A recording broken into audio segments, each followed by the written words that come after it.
Hello everyone. यह class Jamshedpur women's college के PG history के सेकेंड सेमेस्टर के कोर्स 6 से संबंधित है। कोर्स 6 में हिस्ट्री ऑफ झारखंड से आज हम संथाल रिवोल्ट का अध्ययन करेंगे। इसमें हम यह समझने का प्रयास करेंगे कि संथाल विद्रोह किन परिस्थितियों में हुआ, इसके पीछे क्या कारण थे और इसके क्या परिणाम हुए। अंग्रेजों के विरुद्ध होने वाले जनजातीय विद्रोहों में संथाल विद्रोह का एक महत्वपूर्ण स्थान है। इसे संथाल हूल भी कहा जाता है। हूल का अर्थ बगावत करना या विद्रोह करना होता है।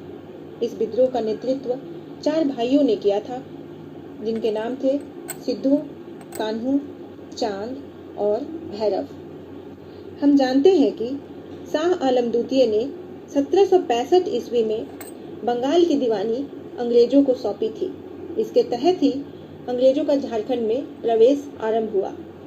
इसके साथ साथ बाहरी लोग भी यहाँ आकर बसने लगे। बाहरी लोगों को दीकू कहकर संबोधित किया जाता था। अंग्रेज और इन दीकुओं ने मिलकर यहाँ के जनजातियों का शोषण करना आरंभ कर दिया। इन्हीं शोषणों के विरुद्ध जनजातियों का विद्रोह की श्रृंखला आरंभ हुई। इन्हीं श्रृंखलाओं में से एक श्रृंखला के तौर पर आज हम संथाल विद्रोह का अध्ययन करेंगे। अंग्रेजी शासन के विरुद्ध संथालों की पहली लड़ाई, जिसे संथाल हूल भी कहा जाता है, वह 1855 ईस्वी में आरंभ हुई थी। संथाल परगना का तत्कालीन नाम जंगल तराई था। कुछ विद्वानों के अनुसार संथाल लोग संथाल परगना में 1790 ईस्वी से 1810 ईस्वी के बीच बीरभूम, सिंहभूम और हजारीबाग आदि जिलों में आकर बस गए थे। इन लोगों ने यहाँ के जंगल को काटकर जमीन को आबाद बनाया।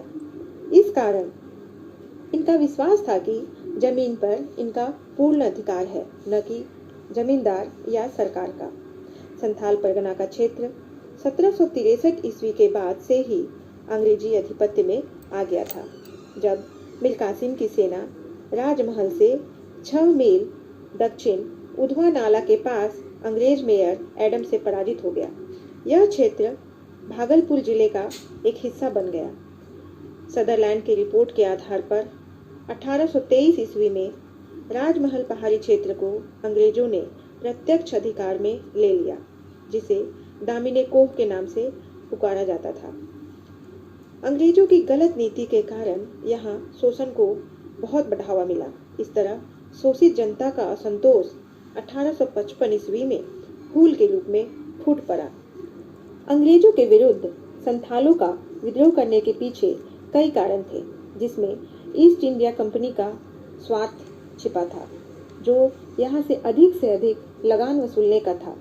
वार्षिक कर जो निर्धारित किया गया था, उसे आंदोलन शुरू होने से पूर्व ही 3 गुना कर दिया गया। लगान की राशि जो इतनी बढ़ा दी गई थी, उसे चुका पाना संथालों के लिए नामुमकिन सा था, या उनकी क्षमता से बाहर की बात थी।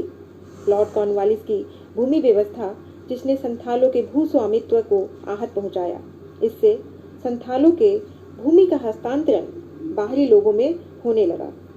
संथालों की भूमि, उनके वन क्षेत्र को अंग्रेजी सरकार ने ऐसी भू स्वामित्व प्रणाली के अंतर्गत किया, जिससे यहाँ सामंती प्रथा का विकास हुआ। इन जमींदारों ने संथालों की भूमि का उपयोग अपने तथा अंग्रेजों की स्वार्थ पूर्ति के लिए किया। दामिनी कोह के संथाल एवं अन्य जनजातियां जमींदारों एवं साहूकारों के शोषण से त्रस्त थे। ऊंचे ब्याज पर ऋण देकर साहूकारों ने संथालों की भूमि पर अपना कब्जा कर लिया था। प्रशासन भी शोषकों को ही संरक्षण दे रहा था, इसलिए संथालों का विश्वास प्रशासन पर से उठ गया था। आर्थिक शोषण के कारण असंतोष की मात्रा बढ़ने लगी थी, जो योग्य नेतृत्व में 1855 ईस्वी में विद्रोह के रूप में परिणत हो गई।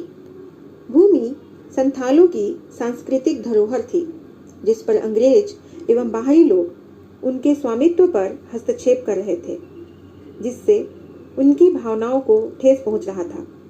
भूमि विवाद या अन्य विवाद को सुलझाने के लिए जब संथाल पुलिस अधिकारी या न्यायालय की शरण में जाते थे, तब यह अधिकारी एवं न्यायालय प्रत्यक्ष एवं अप्रत्यक्ष रूप से अंग्रेजों एवं साहूकारों और महाजनों की ही मदद करते थे, न कि संथालों का। पाकुड़ और राजमहल में अंग्रेजों ने अपनी कई नील कोठियां बना ली थी। नील की उपज पर उन्होंने एकाधिकार जमा लिया था। किसानों पर भी कई प्रकार के अत्याचार हो रहे थे, जिससे उनका असंतोष बढ़ने लगा। साथ ही संथाल परगना के पूर्वी भाग में रेल लाइन का निर्माण हो रहा था, जिसमें अनेक संथाल स्त्री एवं पुरुष मजदूर के रूप में कार्य करते थे। इन मजदूरों को बहुत ही कम मजदूरी देने के साथ साथ इनसे बेगारी भी कराई जाती थी। ठेकेदार उनसे अमानवीय व्यवहार करते थे। इस तरह इन सम्मिलित कारणों की वजह से संथालों को अपनी समस्त व्यथा का अंत करने के लिए सशस्त्र विद्रोह करना पड़ा। उपर्युक्त कारणों से संथालों की सामाजिक, आर्थिक एवं सांस्कृतिक स्थिति खराब होती गई। इसके फलस्वरूप इनमें अपने हितों की रक्षा के लिए भावनाएं जागृत होने लगीं।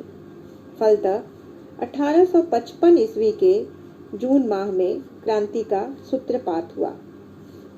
राजमहल के निकट भगनाडीह नामक ग्राम में चूलू संथाल के 4 पुत्रों सिद्धो, कान्हू, चांद और भैरव ने विद्रोह का नेतृत्व किया।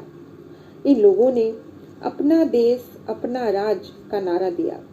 उन्होंने यह घोषणा की कि स्वतंत्रता प्राप्ति हेतु संथालों का नेतृत्व करने के लिए देवी ने उन्हें आदेश दिया है।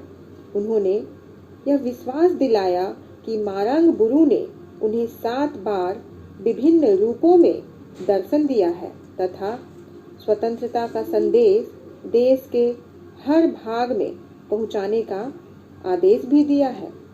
30 जून 1855 ईस्वी को पूर्णिमा की पवित्र तिथि थी। लगभग 10,000 संथाल धनुष, बाण, तलवार, कुठार आदि अस्त्र शस्त्र लेकर भगनाडीह में एकत्र हुए और सिद्धो, कान्हू के नेतृत्व में स्वतंत्रता की घोषणा की गई। इसी जनसमूह ने अपने नेता को राजा के रूप में घोषित किया। संथाल राज्य की घोषणा के बाद वे अपने आप को अंग्रेजियों की अधीनता से मुक्त कर लिया। अंग्रेजी शासन काल में संथालों को भैंसों के प्रति हल पर 4 आना और बैलों के प्रति हल पर 2 आना मालगुजारी अंग्रेजों को न देकर अपने राजा को देने की घोषणा की गई। कर्ज पर सूद की दर 1 पैसा प्रति रुपया प्रति वर्ष निर्धारित किया गया। इसे ठाकुर का आदेश कहा गया। क्रांति का विस्तार। दिघी का थानेदार अमरापारा के एक महाजन के साथ 2 संथालों को गिरफ्तार करके भागलपुर जेल भेज रहा था। सिद्धो कान्हू को जब यह सूचना मिली तब वह अपने समर्थकों के साथ उन्हें आज़ाद कराने थाना पहुंचे और थानेदार से उन्हें आज़ाद करने को कहते रहे, लेकिन क्रोध में थानेदार ने सिद्धो कान्हू को गिरफ्तार करने का आदेश दे दिया। इससे संथालों की भीड़ थानेदार पर टूट पड़ी। अपने राजा को अपमानित होते देख संथालों ने दरोगा और महाजन को परलोक भेज दिया और विद्रोह का आरंभ यहीं से हुआ। संथालों का नारा था, जमींदार महाजोन, पुलिस आर राज, रेन आमला को मुजुकमा, अर्थात जमींदार, महाजन, पुलिस और सरकार के कर्मचारियों का नाश करो। धीरे धीरे विद्रोहियों की संख्या बढ़ती गई और लगभग 60,000 हो गई। इस विद्रोह का विस्तार दुमका, राजमहल, गोड्डा से भागलपुर तक हो गया। दूसरी ओर गिरिडीह, धनबाद तक भी हुआ, परंतु केंद्रीय स्थल दामिनी को ही रहा। ये विद्रोही अपने पारंपरिक हथियार तीर धनुष के द्वारा साहस और वीरता के साथ अंग्रेजों के विरुद्ध लड़े। इस विद्रोह में सिद्धो कान्हू का करिश्माई नेतृत्व तो था ही, परंतु अंग्रेजों के पास आधुनिक हथियार उपलब्ध थे। परिणाम स्वरूप कैप्टन अलेक्जेंडर तथा लेफ्टिनेंट थॉमसन के नेतृत्व में अंग्रेजी सेना ने विद्रोह को दबा दिया। इसमें लगभग 15,000 संथाल मारे गए। अब हम संथाल विद्रोह के परिणाम को देखते हैं। इस विद्रोह में अंग्रेजों को चुनौती मिली थी, जिससे अन्य विद्रोहों को इस विद्रोह से प्रेरणा मिली। 37 अधिनियम 1855 में विनियमन लागू किया गया, जिसमें संथाल परगना को नॉन रेगुलेशन जिला घोषित किया गया, जिसके तहत सामान्य कानून यहाँ लागू नहीं होते थे। संथाल क्षेत्र की सामाजिक व्यवस्था, मांझी व्यवस्था को पुनः बहाल किया गया। इसके साथ ही साथ संथाल परगना क्षेत्र में Santhal Pargana Tennessee act SPT act को लागू किया गया। इस तरह से हमारा संथाल विद्रोह का जो सिलेबस का पार्ट है वो समाप्त होता है। Thank you.